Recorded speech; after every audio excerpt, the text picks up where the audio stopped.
National highway પર રાંધણ gas ભરેલો ટેમ્પો પલટ્યો, ટેમ્પો ચાલક ઈજાગ્રસ્ત।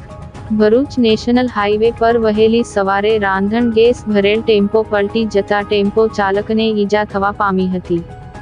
આજરોજ વહેલી સવારે નેશનલ હાઈવે નંબર 48 પર મુંબઈ તરફથી એક આઈસર ટેમ્પો નંબર MH15DK 9599 રાંધણ ગેસના સિલિન્ડરો ભરી વડોદરા તરફ જઈ રહ્યો હતો તે વેળા અસુરિયા પાટિયા પાસે અચાનક ટેમ્પો પલટી જતા રસ્તા ઉપર ગેસના સિલિન્ડરો ફેલાઈ જવા પામ્યા હતા, જેને લઈ ટ્રાફિક જામ થઈ જવા પામ્યો હતો।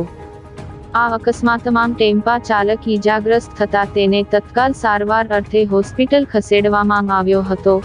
અકસ્માતની જાણ નબીપુર પોલીસને થતા પોલીસ કાફલો ઘટના સ્થળે પહોંચી ગયો અને ટેમ્પોને ક્રેઇનની મદદથી રસ્તાની બાજુએ ખસેડી ગેસના સિલિન્ડરો હટાવી ટ્રાફિકને પૂર્વવત કરાયો।